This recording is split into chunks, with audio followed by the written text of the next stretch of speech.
प्यारे दोस्तों, अस्सलाम वालेकुम। आप देख रहे हैं इरफानी वर्ल्ड यूट्यूब चैनल और मैं हूं मोहम्मद इरफान। झारखंड पंजाब में हुआ कुरान का जिंदा करिश्मा। दोस्तों, कुरान का एक ऐसा करिश्मा जिसको सुनकर यकीनन आपके भी होश उड़ जाएंगे।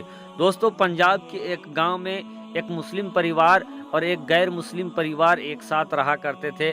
मुस्लिम परिवार का जो शौहर था वो बाहर में रहा करता था। घर में उसकी बीवी थी जो काफ़ी नेक और पारसा थी। उसकी एक छोटी सी बेटी भी थी। अब उसके बगल में एक गैर मुस्लिम परिवार भी रहा करता था, वहाँ भी एक बच्ची थी। दोस्तों, दोनों बच्ची यानी एक गैर मुस्लिम की बच्ची और मुस्लिम की बच्ची बेटी दोनों एक साथ खेला करती थी। खेलने के बाद जो मुस्लिम परिवार था उसकी माँ काफ़ी पारसा थी, नमाज पढ़ती और उसके बाद अपनी बेटी को कुरान मुक़द्दस सिखाती थी। दोस्तों, जब खेल के बाद वो अपनी बेटी को कुरान मुक़द्दस सिखाती थी तो उसके बगल में जो गैर मुस्लिम की बेटी थी वो भी आकर बैठ जाती थी और वो भी सुनती थी कि किस तरीके से इसको पढ़ाया जा रहा है। कुछ दिनों के बाद जो गैर मुस्लिम बच्ची थी उसने ये कहा कि आप मुझे भी पढ़ना सिखाइए कुरान मुक़द्दस।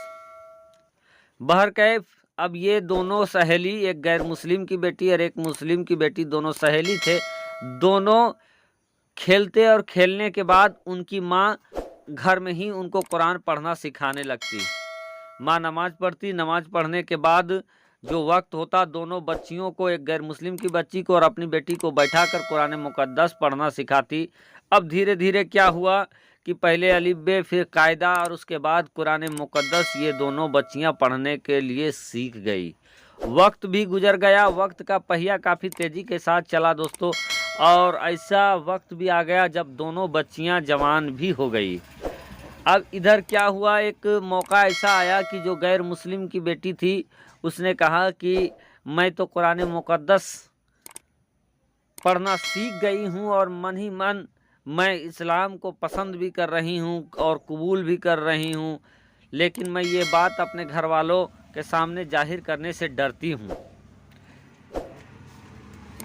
लेकिन ऐसा कुछ सुनने को मिल रहा है कि मेरे घर वाले मेरी शादी करा दे रहे हैं और जिसके साथ मेरी शादी हो रही है वो इस्लाम का बहुत बड़ा दुश्मन है, कुरान का बहुत बड़ा दुश्मन है। अब मैं क्या करूं, मुझे कुछ समझ में नहीं आ रहा है। तो वो कुरान सिखाने वाली औरत कहती है कि बेटी, अगर ऐसी बात है तो अल्लाह बहुत बड़ा है, अल्लाह तबारक व तआला कुछ ना कुछ इंतज़ाम कर देगा। तुम घबराओ नहीं, तुम्हारे घर वाले जैसे कहते हैं तुम उसी तरीके से शादी उन्हीं के मुताबिक से तुम कर लो। बहरकैफ वो बच्ची भी राज़ी हो जाती है।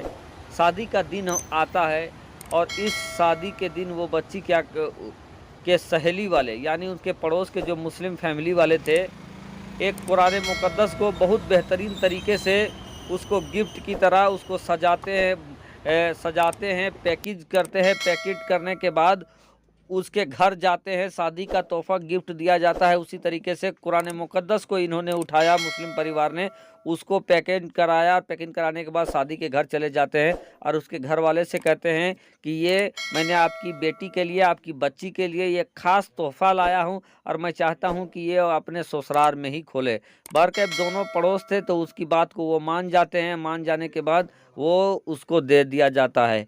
अब दोस्तों, शादी हो जाती है। शादी होने के बाद ये लड़की ससुराल चली जाती है और जब वो ससुराल जाने के बाद वहाँ पर खोल कर देखती है तो वो कुरान मुक़द्दस था। अब कुरान मुक़द्दस पाकर वो अपनी ससुराल में काफ़ी खुश होती है। लेकिन ये लड़की क्या करती, उसका शौहर कट्टर कुरान और इस्लाम का दुश्मन था, तो वो लड़की ये करती कि जब उसका शौहर घर से बाहर चला जाता वो चुपके से कुरान मुक़द्दस निकालती और कुरान मुक़द्दस को पढ़ा करती थी। और इसी तरीके से दोस्तों कई साल गुजर गए और एक साल ऐसा भी आया कि वो लड़की हामला हो जाती है। लेकिन उसको ये फ़िक्र होने लगता है कि वो तो कुरान की पढ़ने वाली है, वो तो मन मन में इस्लाम की मानने वाली है, लेकिन उसका बच्चा जो होगा वो कैसा होगा। अगर वो इस बारे में अपने शौहर को बताएगा तो उसका शौहर मार पीट करेगा। लेकिन दोस्तों वक्त गुजरता गया, यही फ़िक्र में वो लड़की रही। लेकिन एक बार का वाक़या है कि उसका शौहर काफ़ी बीमार हो जाता है।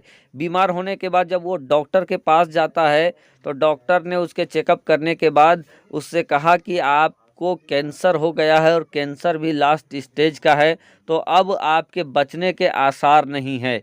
इतना सुनना था कि वो उसका शौहर काफ़ी परेशान हो जाता है कि मेरी बीवी हामला है, मेरी बीवी ये हामला है, मुझसे मोहब्बत भी करती है और मैं चंद दिनों का अब मेहमान हूँ।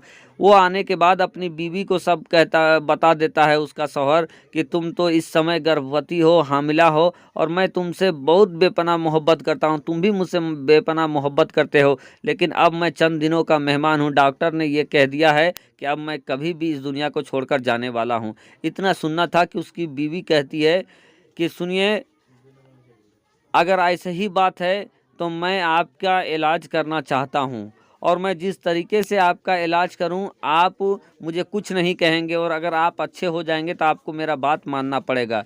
चूँकि मरता क्या ना करता, उसका शौहर कहा कि ठीक है, तुम जैसे कहोगी वैसे ही मैं करूँगा। दोस्तों, वो बच्ची जब बचपन में कुरान सीखा करती थी तो उसने देखा कि उसकी सहेली की माँ जब भी कोई बीमार पड़ता तो सूरे फातिहा पढ़कर दम किया करती थी। अब ये लड़की भी अपने शौहर को सूरे फातिहा पढ़कर दम करना स्टार्ट कर दिया। उसका शौहर जब देखा कि ये कुरान पढ़कर दम कर रही है, उसने पूछा कि ये तुम क्या कर रही हो। उसका शौहर कहता है कि वो औरत कहती है कि आप खामोश रहें, आपने कहा है कि मैं जो करूंगा आप मुझे करने देंगे। बहरकैफ वो औरत अपने शौहर को लगभग 1 महीने तक कुरान और सूरे फातिहा पढ़कर दम करती रही, और 1 महीने के बाद वो कही कि जाइए आप एक बार फिर से टेस्ट कराइए। तो अब वो टेस्ट जब जाकर कराता है वो इंसान, तो अल्लाह की मर्ज़ी देखिए, कुरान का करिश्मा देखिए कि उस इंसान के सर पे जो कैंसर था, उस कैंसर का नामो निशान नहीं था। अल्लाह की कुदरत से वो कैंसर ख़त्म हो चुका था, दुरुस्त हो चुका था। अब वो इंसान घर आता है और खुशी खुशी अपनी बीवी को सारी बात बताता है कि उसका बीमारी का कोई अता पता नहीं है, अल्लाह की कुदरत से वो बीमारी ख़त्म हो गया है। अब वो औरत कहती है कि अब आपकी बीमारी ख़त्म हो गया है तो आप भी कलमा पढ़कर मुसलमान हो जाइए और हम लोग सब मुसलमान हो जाएंगे। बहरकैफ ऐसा ही हुआ और उस इंसान ने कलमा पढ़कर मुसलमान हो गए। दोनों मियाँ बीवी, उसके बच्चे भी, आने वाला बच्चा भी अब मुसलमान ही पैदा होगा। बहरकैफ दोनों ने ईमान ले आया, दोनों ने कुरान की बरकत से बीमारी भी दूर हो गई और दोनों ईमान लेकर मुसलमान हो गए। उन लोगों को ये डर सताने लगा कि अगर आस पड़ोस के लोग ये जानेंगे कि वो मुसलमान हो गए हैं तो काफ़ी कठिनाई होगी। बहरकैफ उसका शौहर ने ये कहा कि तुम घबराओ नहीं, मैं इसका इंतज़ाम करता हूं। और उसके बाद दोस्तों शौहर ने सऊदी अरब में काम के लिए अप्लाई किया और उसका काम भी अल्लाह की मर्ज़ी से लग जाता है, और उसके बाद वो शख्स अपने परिवार के साथ सऊदी अरब चला जाता है और वहीं हंसी खुशी अपनी ज़िंदगी गुजारने लगता है। तो दोस्तों, ये वाक़या आपको कैसा लगा आप कमेंट के ज़रिए हमें ज़रूर बताएं। यकीनन दोस्तों, अल्लाह तबारक व तआला ने कुरान के अंदर शिफा रखा है, बरकत रखा है। शुक्रिया, आदाब।